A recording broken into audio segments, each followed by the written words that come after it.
And speaking of sound, we're going to move over to music. And basically, we'll do the same thing we did with movies and Ah, TVs. Yeah. We'll each go around and talk about some music that we've been listening to recently or some music that has inspired us.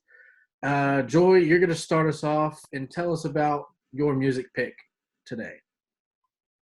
Yeah, I usually listen to music when I'm in my studio, um, kind of experimenting with art or painting, or when I'm just driving down the road. So I'm usually looking for something that matches my mood. Usually I want something ambient, um, feel good music. So a lot of times, especially when I'm driving, I go to John Mayer because he's just that good. It's like comfort food, it's like comfort music. Like it always, I guess a couple of songs are a little gritty and heartbreaking, but for the most part, it's like smooth like butter. It's good on the ears, and it just kind of puts you in a good mood. Like one time I was on the road and a friend passed me, and he's like, "Oh, I saw you in your car, and you just had this really like pleasant look on your face." I was like, "Yeah, I listened to John Mayer." So you caught me. And then also I've been listening to uh, another artist called Louis Capaldi.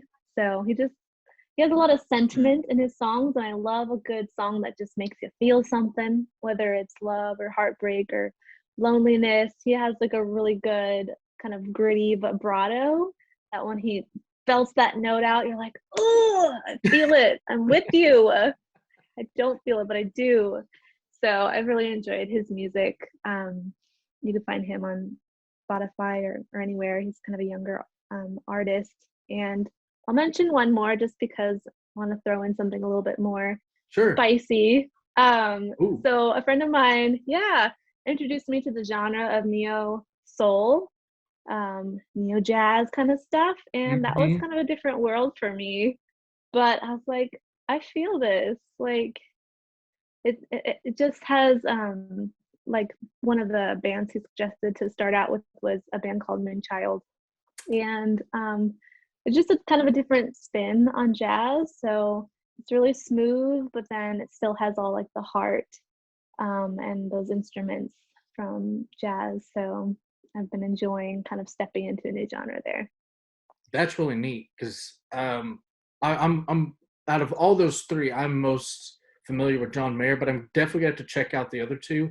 Do you have any favorite albums or songs from any of those artists?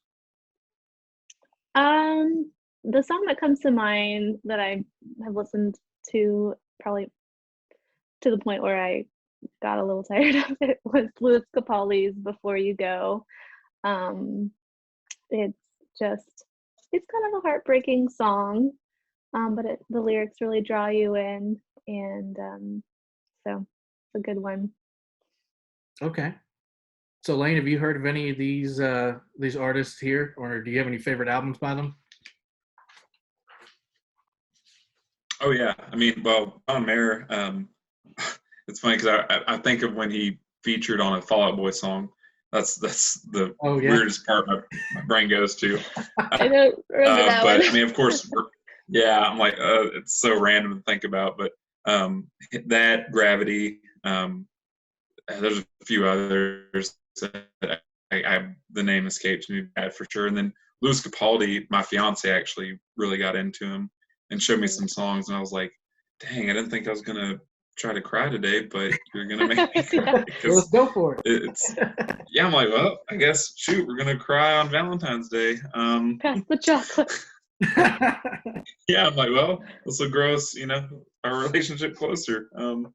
But no, he's really like it's raw emotion. It's like, and like I said, when he hits that Yeah, one note, you're like, ooh, like, that's intense. it resonates. So yeah, Yeah. definitely really good artist there. Good choices. It does for sure. Any of the sound, like of metal, sound travels faster through solids than liquids or gases, so it all connects. See, with like John Mayer, I'm most familiar with like heavier things and Room for Squares. What else has he got? Album with Gravity, Waiting on the World to Change. So a lot of his like poppier albums, and then for me, like I kind of fell off of him when he started going into the folky stuff, and then I like his folk stuff. well, I definitely enjoy it, but it's not my go-to John Mayer. Like if you told me to like go listen to John Mayer, I'm going to go to like some of his early albums.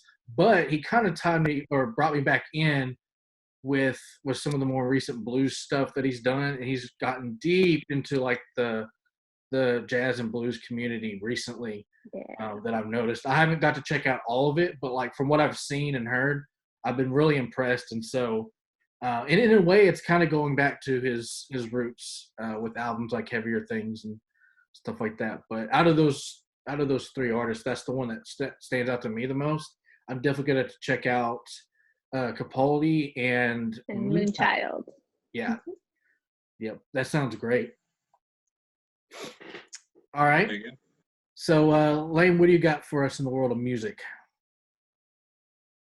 Yeah, so well, because of the weather, I reverted back to an album from 2017. It's called, let me get this right because it's a tongue twister. It's 3 L's. It's Lovely Little Lonely. Lovely Little Lonely. Say that 3 times fast. And it's by a band called The Maine. They're very similar to the Killers. A lot of people know the Killers. So they're not as popular, but they're a really good band. That album, when it came out, there's kind of a memory associated with it, without going into too much detail. But basically, I remember that night because I got 2 free tickets to go see him at the House of Blues, and it just so happened to be the same night that the Astros were playing in the not the World Series, but the playoffs before they got to the World Series. And me and my cousin in Dallas were like huge fans. And he literally, his apartment is like here, and the House of Blues is like right there. And I told him, I was like, Oh, dude, wow. I was like, listen, I was like, dude, this is all adding up. I explained the situation, and he loves the Killers too. So I was like, this band is just like the Killers, basically. And he was like, dude, this is awesome. Yes, come over, we'll watch the game, and then go over to the concert. Nice. And that's what we did. And the night was like, it just all added up, and it was so great. And recently, we kind of had a heart-to-heart, which is, if Reese knows my family really well, we are joking all the time, and like we just don't do stuff like that. So like when he told me that, he's like, dude, and this was like maybe a couple weeks ago, he's like, dude, I still think back to that concert and that night that we had. And I was like I'm verklempt. I'm like, don't talk anymore, it's gonna make me tear up, buddy. One for the books. Do what? I just said it was one for the books. It honestly was like, it all added up. And we even walked in right when they literally had just started playing, and it was like the perfect moment to walk in. And I think the Astros lost that night, but that's okay. We won't talk about that because they actually went to the World Series. But yeah, it's a really good album. You can listen to it like any time of year, any mood, anything you're feeling. There's a song for everything on that album, and that's again why I love it so much, because it starts off strong. It's got really good dynamics. It goes in and out. I know Reese knows the album. Joy, I don't know if you're familiar with it, but it's Not yet. yeah, you will be though. I'm selling it to you. Yeah. But yeah, it's really good. It's just good. I don't know how else to say it. It's just good music. Just good music. Just good music. I'm always looking for new artists, because sometimes I kind of get on a roll listening to the same ones. So I'm always looking for new ones, new sounds. Well, there you go. Yeah, their opening song, "Don't Come Down," that's one of my favorites. Black Butterflies and Deja Vu, but that's another good one off that album. Again, the whole album, but yeah, start off with those 2, and yeah, you'll be in for a treat. Take a ride. Take the ride. Well, I will say it's a great album. It's a band that I kind of followed from a distance for a few years, especially in like college, with like some of their old stuff, like Can't Stop, Won't Stop. Like that's like super throwback. But this is the album that got my attention for sure, because like this album, it kind of sounds like you mentioned the Killers mixed with like a little bit of the 1975. Okay. So yeah, and that's what's interesting about it. Like they have pop punk roots, but this album kind of shifted your view of who they are and kind of expanded their artistic style as far as what they've been giving us the past few years at that moment. And so that album kind of got my attention again. I just remember when it came out, I was listening to it over and over and over on repeat, because it's one of those albums that that you can sit and listen from the top to the bottom, and then you want to start it over. You know, it's just like that whole experience kind of gets you and captures you, and that's part of what makes a good album anyway. Is something that could hook you in and keep you there for the entire time, rather than just like, here's a couple of singles, you know, all bundled together. It's a journey, and that's what I loved about that album. So yeah, if you're into the Killers and the 1975, this might be the album for you, especially those who are listening right now. If you haven't heard of the Maine, definitely check them out. I recommend it. Lane's recommended it. So Yeah, and you know, I'll say one more thing about the album. So Reese, how long would you think the album is, like minutes wise, like top to bottom? It's 12 songs. This surprised me today because I re-listened to it this morning and I was like, whoa. What would you say? 45 minutes. Okay, close. It's 35 minutes, which I was like, I'm surprised. That's a short album for 12 songs. Yeah, you're close to money, but it is a really short album, but it's so easy to listen to because it purposefully makes you have to listen, you know, track 1, 2, 3, 4, because the transitions like are just there. And yeah, so yeah, that's all I have to say about that. All right. So I'll round this off here and talk about my music choice. And what I am talking about today is Weezer's newest album, OK Human, which I'm assuming is a play off of Radiohead's OK Computer. I'm not sure if that's been confirmed or not, but that's the connection I made, and I was like, But anyway, Weezer's newest album, OK Human, it's a very different Weezer album. If you're familiar with Weezer, you know, they're very kind of garage rock band kind of style, but they've also kind of evolved over the years. They have some more popular albums as well, kind of thrown in there, as well as a few cover albums. So they kind of just do everything.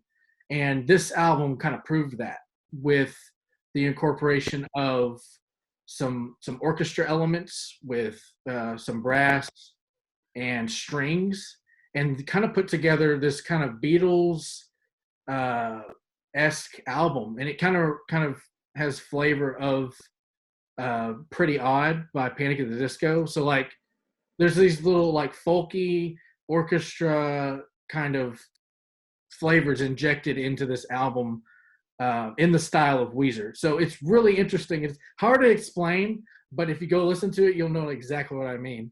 But some of the singles they had was All My Favorite Songs and Grapes of Wrath.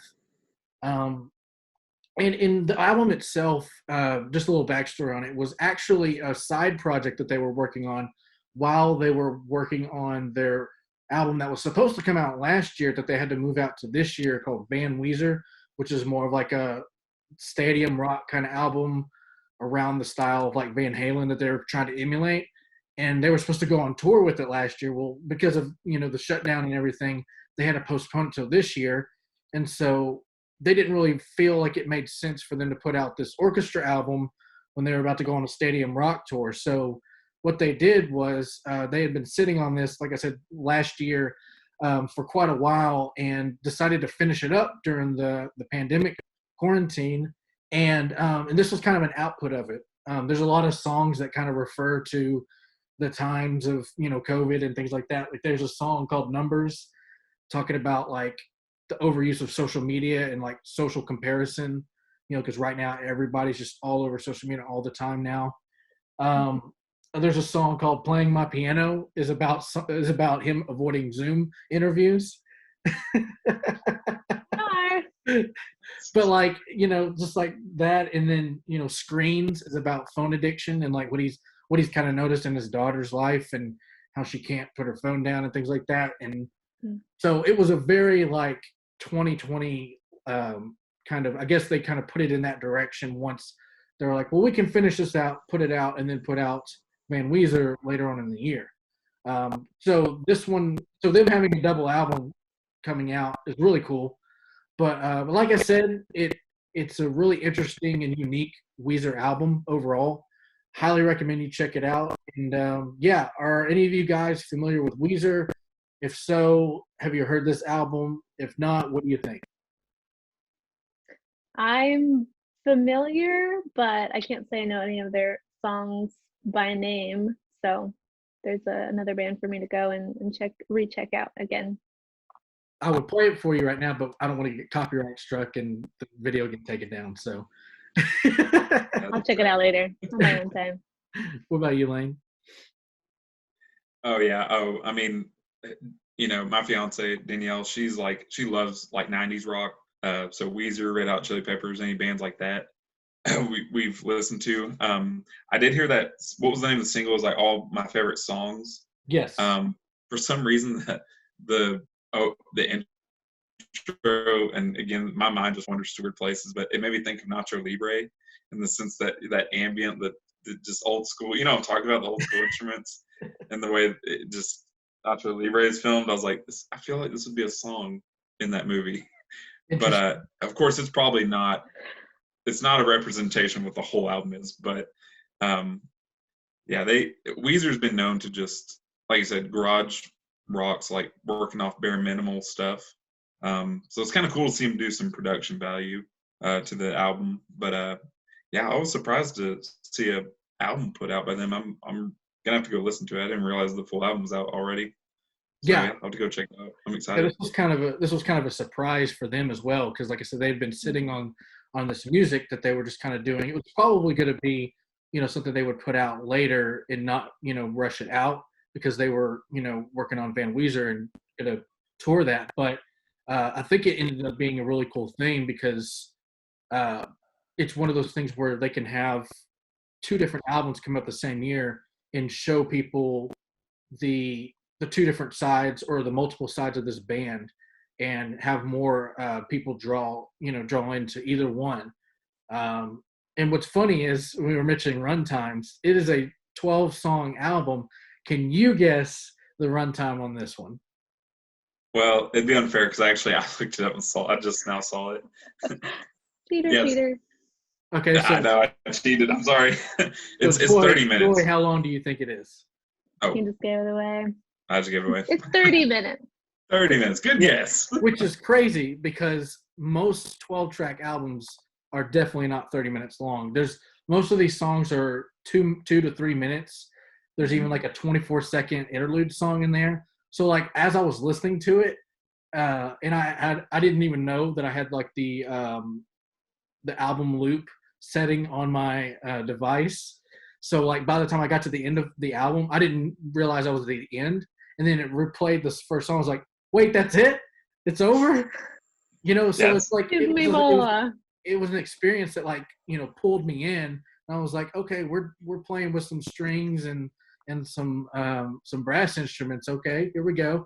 And then going through the album, it just kind of takes you in different, down different roads. And then by the end of it, you're just like, oh my gosh, it's already done. It's only been 30 minutes.